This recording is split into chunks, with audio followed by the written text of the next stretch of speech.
Hey guys, welcome back to Noetic. Today we'll be talking about the third essay in 3 Discourses on Imagined Occasions. My guests today are C.J. Eller and Matt William Brake. This third essay is called At a Graveside. So, before we jump into it, what do we want to say about this? Last week we talked about on the occasion of a wedding, and before that we talked about on the occasion of a confession. Perhaps I'll just give the mic to CJ. Maybe you can give some overview thoughts about this book. What did you think about it? Because I know when we did on the occasion of a wedding, I think there was some buoyancy to that one that you particularly enjoyed. And I think this one called At a Graveside, people are going to necessarily think that this is going to be dark, a very depressing episode of this seminar series that we're putting together.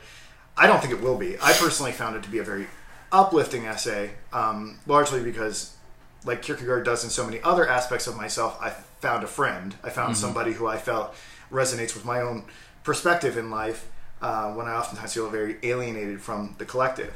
What was your take on this? Well, I was going to ask you, is that something that you think draws a lot of people to Kierkegaard? Is that it almost seems like, this resonates with me so much, and like we're friends. Like he's just. I was thinking that, but I wasn't exactly thinking that, and then he just put it into words. Maybe like At a Graveside for you, maybe articulated a lot of things that you're doing already, but perhaps you weren't able to put into a clear, concise explanation. I think Matt and I should both answer that question, and I can anticipate that Matt would probably say yes as well. But I mean, Kierkegaard has a rare sort of status amongst philosophers. There are a lot of people that are very mesmerized with the intellectual thinking of philosophers, but people who study Kierkegaard seem to be especially devoted. People who study Kierkegaard kind of take on the hue of disciple, and that's sort of a problem, right? Because we don't want Kierkegaard to become some sort of idol. We want Kierkegaard to essentially be a teacher that we can forget, because ultimately the thing that he's talking about is of the utmost importance, which is the relationship with God. So if Kierkegaard becomes too much of an intercessor, we kind of drift towards a form of paganism. And that reminds me of what he said in The Present Age, where he said, like, I just need to become a proverb at that point. Like, don't take me as a person, but just take the lessons that I have and not really, worship them, but just say, okay, how do I become a existential being, and all that stuff. I don't know. Yeah, and he's very in all these discourses, in the 18 upbuilding discourses, and this one as well. He's very inclined to say, hey, look, I have no authority. These are not I have no revelation from God. I have no special degree that gives me the bona fides to tell you how to live your life. I'm just some dude who's talking about his own inner experience. I don't know. I'm talking a lot. What do you think, Matt? Can you repeat the question? What do you think about individuals sort of rallying behind Kierkegaard? Do you think CJ's question was, do you think he's particularly good at developing disciples, and what is it about Kierkegaard that does that? Maybe even to relay that, I was talking to a friend about Kierkegaard and said, man, he sounds like a really miserable individual. Like, why are you reading him? And I don't know. There's just something where I couldn't really put it into words necessarily, but he just said, like, really, this is who you're reading, and just almost kind of a not disappointment, but just curiosity. Like, why? Like, why are people so not devoted. I guess devoted to reading his works and everything like that. I think. There's a reason why Kierkegaard is considered a forerunner of modern psychology, and that's because he touches on the human condition. Someone who's really thought about what it means to exist as a person, and like what's really happening at the inward level, and having gone through all the phases he's been through, of having been in despair, of being an ascetic, of wanting to become religious, of being ethical, and thinking about what it means to just be a part of society as normal, participating in the normal traditions of society. Like, he's thought about all these different factors, and so I think he's taken his experiences and he's really reflected on what it means. This is why, some people might even call Kierkegaard a phenomenologist, because he's thought about the contents of his own consciousness and has thought it through, versus some people, they don't think through their inwardness, they don't think through the phenomenon they encounter, they just take things as a given, and they don't really do what Edmund Husserl calls participating in philosophy as rigorous science, where you're really getting to the core of your own experience with the phenomenon of life. And he really does that.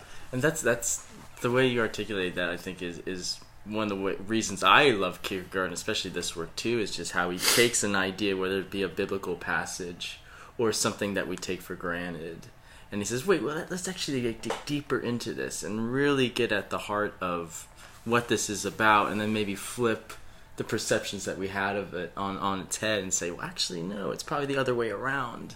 And at least for me with this work, I mean, just speaking of death and a lot of the ideas perhaps we take for granted, I know for me, like, oh, death is this eternal slumber or something like that, and that he's just going to flip that and say, well, actually, is it a slumber? Can it really just make everybody equal? Is it the great equalizer? Is it this? Is it that? So is it a mood? Is it and does it have a greater role than just being this mood where you're like, oh, death, this poetic thing that makes you just feel, should I just escape this life? And and but he went through that. I mean, he went through those thoughts. I mean, like you said, he probably did, and like you said, despair and everything like that. So he probably encountered those things, and then after much deliberation and thinking, he said, like, actually, what I don't know. Yeah, it is partly like autobiographical, I suppose, in some way, which gives us comfort because he went through it too, and he's kind of relaying what he's gone through in his own life. I think personally, I'm a big fan of all of these thinkers because you have your sort of like systematic philosophers, and then you have your like you have the ones who are like anti-system, like Nietzsche's another one.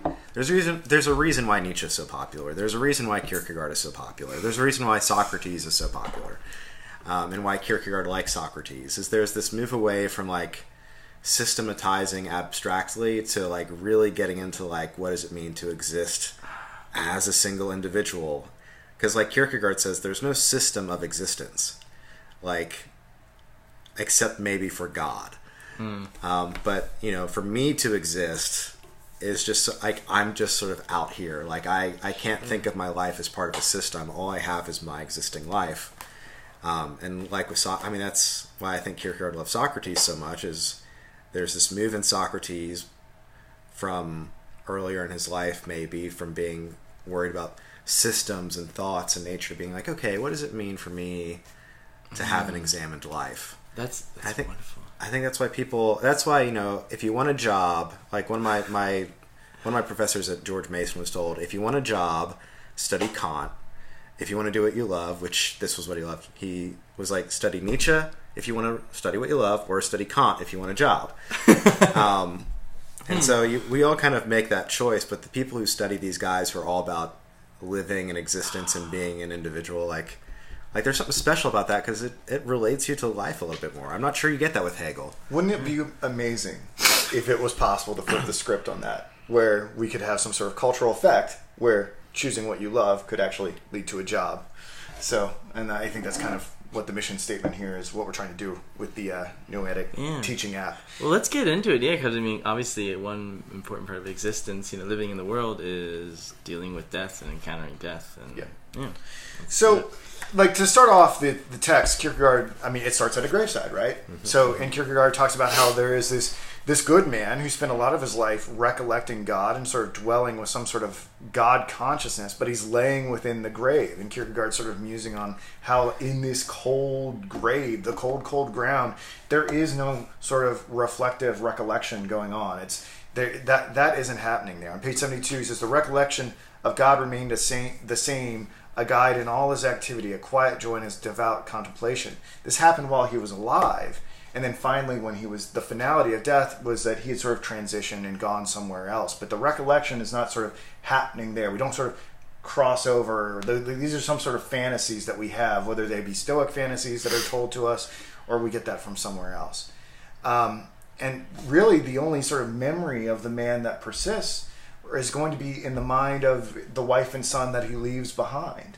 And even then, they will go away one day. Anybody else who is at the graveside, who's at the at the funeral or whatever, who hears the eulogy, they are just experiencing what Kierkegaard is going to say is a mood. You could go to funeral after funeral after funeral, and you would not really learn anything about death according to Kierkegaard. You would just sort of get this sort of external influence that passively affects you, maybe depresses you or something like that, but then you go on to the next thing and it makes you happy or high or anxious or whatever else, and things just sort of happen to you. But what he wants us to do in this consideration of death is how death can be a teacher, not of a particular mood state, but how we can sort of cultivate an inner being that he's going to talk about as earnestness. Now, we discussed earnestness in the previous seminar installment of Three Discourses on Imagined Occasions, on the occasion of a wedding. We talked about that earnestness in regard to the wedding ceremony. And Kierkegaard says this is just but one occasion for one to cultivate earnestness, that inward resolution that is the existential communication between individual and God. Not everyone is so lucky to get married. I may remain a miserable wretch my entire life, just this bachelor that is totally unmarriable, right? But pound it, man. Pound it. You and me both. You and me both, man. Let's do it. CJ, you in? Oh, yeah. It is very weird for three. We are special people to be discussing Kierkegaard at 1 PM on a Friday. Oh, who knows? Maybe there'll be somebody. Yeah. But the joy, the secret joy that we all possess, is that we will all die. And I think what Kierkegaard is trying to say is that even though maybe one of the three of us never gets married, or maybe none of us get married or something like that, we won't experience that opportunity to make that ethical resolution in marriage. But the beautiful thing about death is that it comes for everybody. Time conquers everything.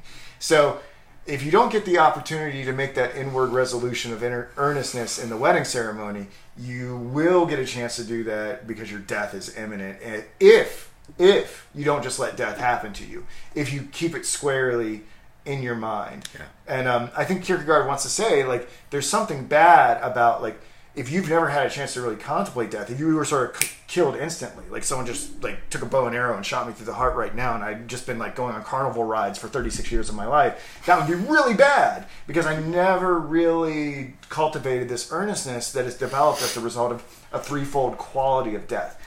I should rein it in a little bit and let other people talk now. Sure. But he does mention the parable of the farmer or the rich man who does cultivate his fields and he builds the farmhouses, and then one day, he just sleeps and then his soul is called upon. He has to die. So I mean, I think that ties into what you're saying, Luke, and is that some people focus on worldly things, then all of a sudden death happens when they didn't even anticipate it, or they were just doing their own thing, minding their own business. And that's something he's going to go in time and time again. But just to tie it into, I guess, a godly thing, or at least a parable. I know Kierkegaard at least referenced that parable when talking about that idea. So no, yeah. What about you? What do you think about what I just said? Do you think I missed anything in that opening salvo? I don't think so. Well, something I would like to bring up here is what Kierkegaard wants to make. Like, if you think that you're earnest because you've experienced a lot of adversity, Kierkegaard wants to say, oh, no, that's not the case. Just because you have endured some sort of hardship, like, that doesn't mean that you, like, somehow have an understanding of things that other people don't. He says on page 74, when someone goes his way bowed low in adversity, suffering, sickness, lack of appreciation, hardship, and wretched prospects, he draws the wrong conclusion if on the basis of that he directly concludes that he is earnest. Because earnestness is not the direct version, but the ennobled one. That is, here again, it is the inner being and the thinking and the appropriation and the ennobling that are the earnestness. So what I understand him as saying here is, just because you've had like a crap life does not mean that you have the earnestness that Kierkegaard is saying that death can precipitate, and death alone can teach us. It's not just going to be struggle in life alone that can teach us. Those are sort of external things that kind of just keep happening to us. So there's a special sort of thing that death can do in its lesson on how we ought to live. Well, and do you think this issue of... so I've thought about this because Kierkegaard brings this up too in the early polemical writings on Andersen, for instance, that one of the problems with Hans Christian Andersen is that in his character in Only a Fiddler, and in Andersen's own sense of being, Kierkegaard criticizes him because this idea that, like, he's just Anderson and his character is just letting life happen to them, and the ability to be a genius or a success depends on external circumstances and not on your own inner resoluteness, your own inner ethical drive, your own earnestness. Like, it's not based on that, but it's this criticism of external circumstances defining who you are. And for Kierkegaard, you can take even suffering itself and receive it as a gift from God in order to, but you have to inwardly appropriate it. It's not just that you passively let it happen to you. And I guess my question there is that a little bit of a privileged?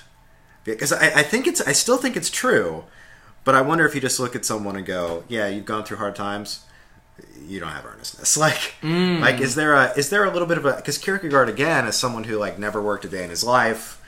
You know, he kind of had the luxury of being able to inwardly appropriate. I will say this. Kierkegaard had the luxury to write, but Kierkegaard was no stranger to sorrow. And what I liked about this text is that we get a little bit of something when we talk about how Kierkegaard's personal biography infects a lot of the other writings, either directly or indirectly, like when he's trying to communicate directly to Regina with his broken engagement, stuff like that.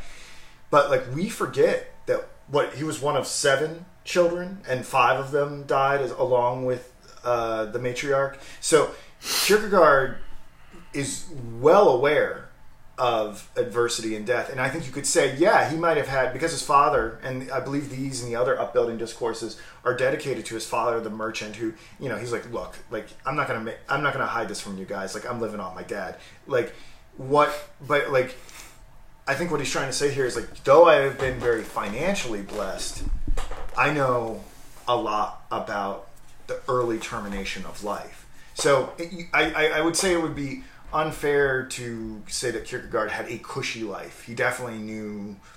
We kind of forget that part of his biography. And maybe it's because wasn't he the youngest? And maybe it's because like we think maybe he was too young to comprehend the death of his siblings. I have to look into his biography. He was also very sickly too. Yeah, he was very sickly. Like, you know, depending on the renderings of him, you know, like there are the renderings of him that are very there are a lot of people who want to associate themselves, especially a lot of like 30-ish white dudes who love to associate themselves with the really striking, handsome image of the melancholic Dane. But like, there's a lot of like, he kind of had a hunchback, and there's I've heard that there may have been rumors that part of the reason why he didn't go through with his own marriage is that maybe his father had contracted syphilis from a bordello, and then it was passed on in childbirth, and maybe Kierkegaard had some unfixable transmitted disease that he didn't want to give Regina. Who knows? But I guess I'm just trying to say is I don't think that Kierkegaard is as privileged as we're saying he is. And maybe an accusation of privilege would come from too much of a Marxist critique that focuses only on money and means of subsistence and not necessarily these other emotional, psychological factors. But I thought I'd just throw that out there because I think it's, you know, you read Kierkegaard and he says, like, if you're suffering, well, appropriate it inwardly. If you have a lower station in life, you know, don't necessarily try to get out of it, but do that station well and own it in your inwardness and do it well no matter where you are. You're all equal before God, but wherever you are in life and your suffering and your circumstances, like, make it inward. Sure, like, we don't want it to be like some kind of prosperity theology where it's just like, you just gotta, like, you know, just like do your best and God's gonna give it all back to you. Well, we don't know. We never, I mean, and that's a big thing that Kierkegaard uses with examples of Abraham and Job and other texts and stuff like that.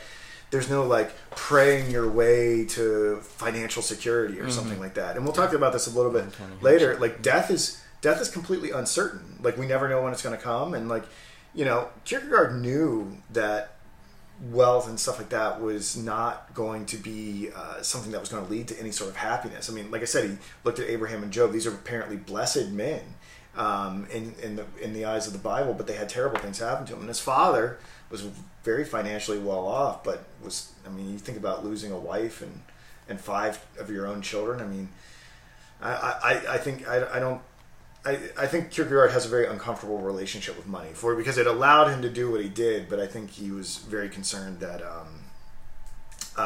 it allowed him to do what he did, but it's almost kind of sets it up that he was sort of this Job figure and this father was a Job figure and stuff like that as well. Real quick, so now that I've asked the privilege question, I do want to take it back to the theme we see in something like in this discourse. And we talked about this when I did one of the upbuilding discourses with you guys. This issue of concern and interestedness for yourself, and that's what this discourse on death comes back to. Is he on the bottom of page 73?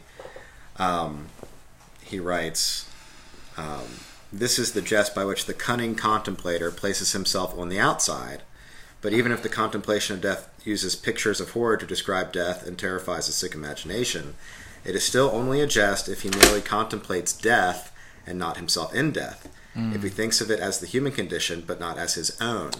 So this issue of this theme of making your existence your own, using death as a means to make your existence your own. And it's funny that he even makes this comment, this problem of thinking of death as the human condition, but not your own condition. Because Heidegger does a similar thing in Being in Time, where he talks about, we can't really think of death as something that applies to no one in particular. We have to think of it as our own. And I wonder if that goes back to the idea of just going to funerals and only feeling that mood of, oh, death, isn't it horrible and terrible, but not actually experiencing it for yourself. It's for the general mankind, but you're not sort of enduring it in your own particularity. And that's going to be what Kierkegaard wants to accomplish with our confrontation with death in this discourse, is that if one does keep their own death front and center, then it has a lot that can be actually very helpful and transformative as far as how we go about living life. Though there's also that interesting situation too, where you hear somebody have a near-death situation or near-death experience, and they have that maybe jolt of having death contemplated as their own condition, but then they let go of that, and then they go back into just and then I didn't really think about it anymore, and then maybe, like you said, Matt, I thought of death more as a human condition rather than as my own condition, because at once it was so close, and now that I'm living life and going to my job and doing fine things, now it just kind of goes out. So I don't know. Yeah, I think it's just a great. I guess Kierkegaard. It's a great way to articulate it. Yeah. It's interesting that you bring up near-death experiences. I think Kierkegaard would be actually very skeptical of those, because I think he might be concerned, because I think in Christian circles a lot of people want to point to near-death experiences as some sort of evidence for there being a God and Jesus and stuff like that. And Kierkegaard, I think, wants to do away with all this sort of fantastical thinking about death, whether it be sort of a Stoic perception where the individual is just sort of a dissolution of the elements, or the eternal slumber, as you referenced earlier, but also these ideas that I was floating on a cloud and Ben Franklin was playing a harp and Jimi Hendrix taught me some guitar chords or something like that. That these sort of take the seriousness of death away. I could see Kierkegaard being actually very at odds with the Christian community that tries to use that as some sort of evidence. And I thought it was cool here, as we sort of proceed into the section entitled Death's Decision, I wanted to point out this quote that I thought was particularly articulate, and how it will inform the rest of our discussion. It says on page 76, "To die is indeed the lot of every human being, and this is a very mediocre art. But to be able to die well is indeed the highest wisdom of life." So, it's essentially everyone sort of passively gives into this death, but what we're going to have to try to figure out is how this comportment towards death will lead to some sort of significance in right now. And Matt, I see that you want to interject. Yes. I think it's interesting too. I was thinking about this when I was reading over this discourse, how you see the spheres of the aesthetic and the ethical represented here. If you're looking for them, the passiveness of death versus focusing on the decisiveness of death and the earnestness and inwardness that death brings, the mood and the contemplator who doesn't think of it as their own, but who just thinks of these eternal ideas, but not thinking of them in actuality, versus death bringing you into the ethical. I'm not sure if you necessarily see the religious in this discourse. Or you see the ethic of religious, sort of the... Yeah, I only really saw the parable where the rich man... The religious will be brought in. What's interesting here is, for whatever reason, I don't know if Kierkegaard is not comfortable at this stage of his career or whatever, but there are allusions to the religious, but Christ is not spelled out directly he is in other texts, and that would be an excellent research topic for someone to take up. Why is, for instance, in about the same time Philosophical Fragments came out, which is written underneath a pseudonym, And Kierkegaard has no problem talking about the difference between Socrates and the absolute paradox that is Christ. But there isn't a lot of Christ talk in this. There wasn't a lot of Christ talk and on the occasion of a wedding or confession or whatever. There is God talk, specifically how recognizing these attributes of death and how it sort of drives us to a relationship with God. But it's not explicitly Christian. I didn't see an explicitly Christian religiousness, but I do see a general religiousness from this. But I mean, I think the general religiousness that he advocates in this essay, I mean, it really fits with the Christian conception of God. Yeah. You know, because he's going to talk about confession, humility, equality, and that's still sort of I don't. Those are themes that he revisits a lot in his Christian authorship. I just thought it was really cool to like the more you recognize the spheres and their descriptors, the more you read and go, oh, I see. You can see these elements throughout his writings playing in how he understands life and in his descriptions of life and his discourses, and you see this. Yeah, and especially thinking of, poetry or any kind of literature that deals with death, perhaps in a way that he is describing, like the aesthetic stage. I mean, I can think of like an Emily Dickinson poem where she describes death as this sort of gentleman that like lets the person in the carriage and then they ride off and go and see their past lives and like, oh, here's the schoolyard and the playground, so, and then it's just like Kierkegaard be like, what? That's not like that. What do you mean? So it's fascinating to at least see it from those different views, and then to have Kierkegaard just say like, no, that's not what it is. Have you guys seen The Seventh Seal? But the Bergman movie. You've seen parodies of it, like in Bill and Ted's Excellent Adventure. Death is represented with the Sith and all of that. And in The Seventh Seal, I don't know how much death actually utters, but it's very little. He doesn't give a lot of explanation, and the main character is sort of forced to wrestle with a lot of this. It'd be very interesting to know if Ingmar was familiar with the specific texts of Kierkegaard. It would not surprise me if he was. I couldn't help but think about, because he talks about death as a person. Like at first I was like, what am I going to get out of this discourse? Like he keeps talking about like death as a pronoun, like this as death as a dude, and I'm just like, how can I get into this if you're going to like personify death? And then I'm like, okay, ride with it, go along with it, and see if something good comes out of it. And eventually, good things do come out of it. Well, I'm reminded of, at least when we think of Charles Dickens' Christmas Carol, with the ghost of Christmas is yet to come, or Ghost of Christmas Future, who doesn't say anything, and who is quiet, and Scrooge only really just gives rhetorical questions and just like, is this where I'm supposed to be? And, Death just doesn't say anything, and he just assumes that he gets an answer from him, but it's all just Scrooge just talking to himself in a sense, or talking to Death, but then getting his own, answers out of it. And I to me that's the at least the mirror image I got from at least this Kierkegaard essay of death. Kierkegaard must have been picking up on a tradition that was pretty strong in Europe. I can't imagine that Kierkegaard invented this particular personification of death. It'd actually be interesting to trace death as this silent being. I mean, it probably reaches back to like the plagues and stuff like that. I mean, I think I've seen like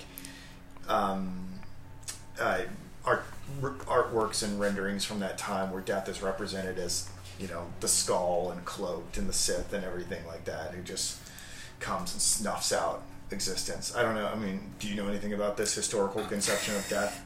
I don't. But I do. I was thinking when you were talking about all those depictions of death or poetic images of death, I thought about Neil Gaiman's Graveyard Book, The Dance Macabre, when they're all dancing and Death's like this woman who's like, one day I'll come for you too. But it's just like, but death is this very poetic, beautiful thing. Yeah, well, that's even in Gaiman's Sandman. I don't know if you read the Sandman I want to read comics. Sandman. Yeah, no, but he has death as this woman, or it's the Sandman's sister, and she's just this spunky. Like goth chick who's just like, hey, like, just like, come on over, like, just all the. But going back to the spheres, reading it would be interesting to read this much more closely alongside Either or too, because there's this idea of like, well, how do you like death is almost like this tool.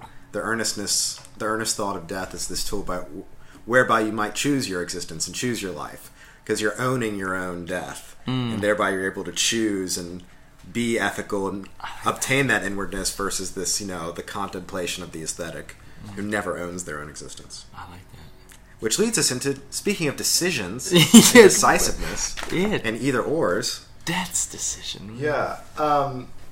So... Yeah, thanks. Yeah, that was a very good segue. You're getting very good at this. So, Kierkegaard doesn't plan on doing anything sort of blasphemous in this discussion of death's decision. He thinks everything he'll say here will sort of harmonize whatever we conceive to be holy and godly. So we've got to figure out what are the qualities of death and what are the innermost qualities of earnestness. You know what? Let's take a break right there and come back to this, if that's okay. And we'll do another installment. I think we're at about 30 minutes, which is a good breaking point. Okay. All right. Be right back, guys.